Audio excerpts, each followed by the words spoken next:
শুভ সকাল বন্ধুরা, কেমন আছো তোমরা সবাই? আশা করছি সবাই ভালো আছো, সুস্থ আছো, আর আমরাও ভালো আছি। আমার আরও একটা নতুন ব্লগে তোমাদের সবাইকে স্বাগত জানাচ্ছি। তোমরা দেখছো Sangeeta kitchen with happy family. এই যে ফুলপালিটা দেখতে পাচ্ছ, আজকে প্রচুর পরিমাণে ফুল হয়েছিল, যেহেতু হালকা গরম পড়েছে তো তার জন্য। আর এদিকে সকালে ফুল তুলে নিয়ে এসে পুজোটাও সেরে নিয়েছি। আর এই যে ব্যাগপত্র গোছানো দেখতে পাচ্ছ, আজকে ছেলেকে ন্যাড়া করানোর জন্য চন্দনেশ্বর যাব, তো তার জন্য এখানে কিছু সবজি আর সিদে নেওয়া হয়েছে, মানে চাল নেওয়া হয়েছে, আর ছেলের জন্য ঘি আর হলুদ কৌটোর মধ্যে নেওয়া হয়েছে, যেটা মাখানো হবে ন্যাড়া করানোর পরে। তারপর এখানে ছোলা কিছু ভিজিয়ে নিয়েছি, কারণ বাচ্চারাও সঙ্গে যাচ্ছে তো তার জন্য। আর তারপরে এখানে রেডি হয়ে গেছি মন্দিরে যাওয়ার জন্য। তারপরে এখানে ছোলার ছাতু শরবত করছি। তোমাদের দাদাভাই তো খালি পেটে থাকতে পারে না অপারেশনের পর থেকে, তো তার জন্য বললো কিছু একটা শরবত বানাও। তো তার জন্য ভাবলাম ছোলার ছাতুটা বানাই, কারণ ছোলার ছাতু খেলে অনেকক্ষণ পেটে পড়ে থাকবে, তো তার জন্য ছোলা ছাতু বানাচ্ছি। আর ভাবলাম আমিও একটু খেয়ে নেব, যেহেতু অনেকটা রাস্তা যাব এবং অনেকক্ষণ সময়ও লাগবে, কারণ ওখানে যদি ভিড় হয় তো অনেক সমস্যাও হয়ে যাবে। তো তার জন্য ভাবলাম বেশি করে একটু ঘন করে শরবত বানিয়ে নিই, দিলে সবাই মিলে একটু খেয়ে নিব, আর ছেলেকেও একটু খাইয়ে দিতে পারবো। আর যদিও ছেলে উঠে ব্রাশ করে সে বিস্কুট খেয়েছে, তবুও ভাবলাম একটু শরবতও খাইয়ে দিতে পারবো তাকে। আর এই যে এখন বাইরে বেরিয়ে এসেছি রেডি হয়ে, তোমাদের দাদাভাই আর আমার ছেলেও চলে এসছে। এখন অপেক্ষা করছি গাড়ির জন্য, কারণ আমরা গাড়ি করে যাব। আর এই যে বলতে বলতে গাড়ি চলে এসছে। আর ওয়েদারটাও আজকে ভালো নেই, সেরকম মেঘলা হয়েছে। আর সব কিছু ব্যাগপত্র গুছিয়েও নিয়েছি। আর তারপরে আমরা চলে এসেছিলাম বাজারে। আর এখানে আমার বড়দির ছেলে আর বৌমা উঠলো, মানে মিলিটারি বাবু, কিছুদিন আগে যে বিয়ে হয়েছে নতুন বউ, তো তারা দুজন বাজারে উঠলো। তো একসঙ্গে সবাই মিলে যাব। আর ওরা গিয়েছিল শ্বশুরবাড়ি, কারণ কয়েকদিন পরে ও চলে যাবে, তো তার জন্য। আর এই যে সবাই মিলে বসে পড়েছি। আর ও হচ্ছে আমার শেষদির মেয়ে আর ছেলে। আর এই যে রাস্তায় যেতে যেতে বৃষ্টিও আরম্ভ হয়ে গেছে, ওয়েদারটা খুবই খারাপ ছিল। আর এইরকম ওয়েদার দেখে মিলিটারি বাবু বলছে কি, কাকিমা বাড়ি পালিয়ে চলো, এরকম ওয়েদারে আর যাওয়ার দরকার নেই। কিন্তু আমি বললাম যে একটা শুভ কাজে এসছি, এখান থেকে ঘুরে যাব কেন, যাই হোক না কেন মন্দিরে অবশ্যই যাব, দেখা যাক না কি হয়। তো যাই হোক, প্রচণ্ড ওয়েদারটা খারাপও ছিল। তো ওয়েদার খারাপ হলে কি হয়েছে, যে একটা শুভ কাজে এসছি মানে, তো সেটা না শেষ করে যাওয়াটা উচিত নয়, ঘুরে যাওয়াটা তো একেবারেই উচিত নয়, কারণ মন্দিরে যাচ্ছি। ঠাকুর যদি চান তাহলে অবশ্যই ওয়েদারটা ভালো হয়ে যাবে। তো যাই হোক, দেখা যাক এখন কি হয়। তো যাই হোক, কিছুক্ষণ যাওয়ার পরে ওয়েদারটা ফাঁকা হয়ে গেছে, তোমরা দেখতে পাচ্ছ একেবারে পরিষ্কার ওয়েদার হয়ে গেছে। যাই হোক, একটু একটু বৃষ্টি পড়ছিল, তো কোনো সমস্যা হয়নি যদিও। আর রাস্তার মধ্যে ছাতাও কিনতে হয়েছিল। তো তোমরা দেখতে থাকো, সব কিছুই তোমাদের সঙ্গে শেয়ার করব। আর বন্ধুরা, প্রতিদিনের মতো আবারও বলছি, আমার এই ব্লগটা কেমন লাগছে অবশ্যই কমেন্ট করে জানাবে। যদি একটুকুও ভালো লেগে থাকে একটা লাইক দিতে ভুলো না। আর সাবস্ক্রাইব যদি না করে থাকো, প্লিজ একটা সাবস্ক্রাইব করার অনুরোধ রইল। আর যারা অলরেডি সাবস্ক্রাইব করে দিয়েছো তাদেরকে অসংখ্য অসংখ্য ধন্যবাদ। আর ইউটিউবে 100 সদস্য হয়ে গেছো তোমরা, তো তোমাদেরকে অসংখ্য ধন্যবাদ যারা সাবস্ক্রাইব করেছো। তো আমি ইউটিউবের প্রথম একটা স্টেপ বেরোলাম। তো তোমাদের কাছে একটাই অনুরোধ, এইভাবে সবসময় পাশে থেকো, যাতে আমি আরও কিছু ভালো করতে পারি। আর আমার এই ছোট্ট পরিবারে তোমরা সদস্য হয়ে সবসময় থেকো, এটাই অনুরোধ রাখবো। তো যাই হোক, তারপরে তো মন্দিরে চলে এসেছিলাম। এখানে তো প্রচুর পরিমাণে ভিড়, আর একটু একটু বৃষ্টিও পড়ছে, তো তার জন্য ছাতাও কিনতে হলো দুটো। আর বাড়ি থেকে একটা ছাতাও নিয়ে এসেছিলাম। তো যাই হোক, একটা ছাতাতে করে দুজন করে যাচ্ছি। তো একটু পরেও যদিও বৃষ্টি কমে গেছিলো, তো এখানে দেখলাম কি টিকিট দেওয়া হচ্ছে কিনা জিজ্ঞেস করলাম, তো টিকিট কেটে তারপরে এখানে চলে এসেছি। এখানে ন্যাড়া করানো হচ্ছে, দেখতেই পাচ্ছ প্রচণ্ড পরিমাণে ভিড়, কারণ আজকেই একটা ভালো ডেট ছিল। আর হঠাৎ করে এটা আমাদেরও প্রোগ্রাম হয়েছে। তো ঠাকুরমশাইকে জিজ্ঞেস করা হয়েছিল যে ছেলে 3.5 বছরের হয়ে গেল, যে কবে কীরকম দেওয়া হবে।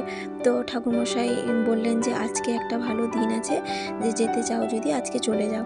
তো তার জন্যই চলে এসেছি হঠাৎ করে। তো এখানে ন্যাড়া করানো হচ্ছে। আর ছেলে তো দেখে ভীষণ পরিমাণে কান্নাকাটি করছে যে করাবে না, দেখতেই পাচ্ছ তার বাবাকে জড়িয়ে ধরেছে। আর তার দাদা বাইরে ছিল, তাকে আবার ফোন করে ডাকলাম যে ভেতরে আসো, তোমার ভাই কান্নাকাটি করছে। যাই হোক, ওর কথা ভালো করে শোনে।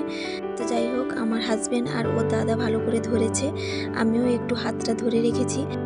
ওখানে নাড়া করানোর পরে তারপরে চলে এলাম পুকুরের কাছে, ওখানে চান করানো হবে ঘি আর হলুদ মাখিয়ে।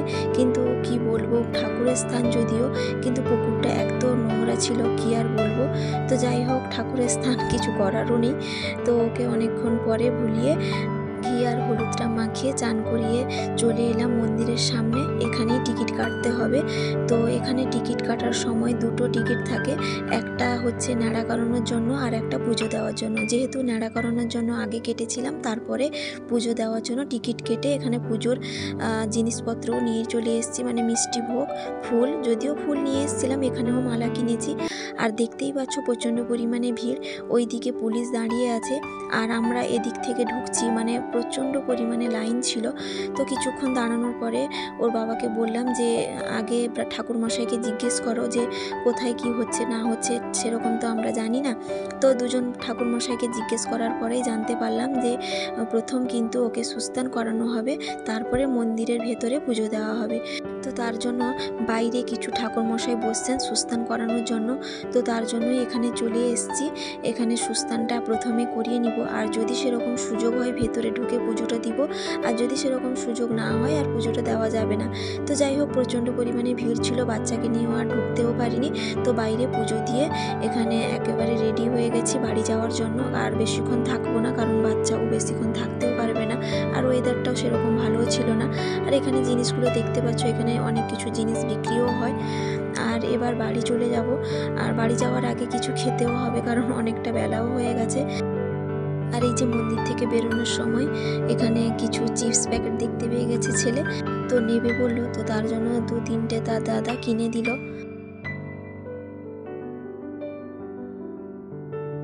আর এই যে মন্দির থেকে বেরোনোর সময় কিছুজন সামনেও বসছিলেন, তো ওনাদেরকে প্রত্যেককে 5 টাকা 10 টাকা করে দিয়ে দিলাম ছেলের হাত করে। তো ছেলে যেহেতু ন্যাড়া করাতে এসেছি, তো তার জন্য একটু শুভ কাজও করলাম। তো যাই হোক, ওখানে দেওয়ার পরে চলে এসেছিলাম এখানে খাওয়ার জন্য, মুড়ি খাওয়ার জন্য।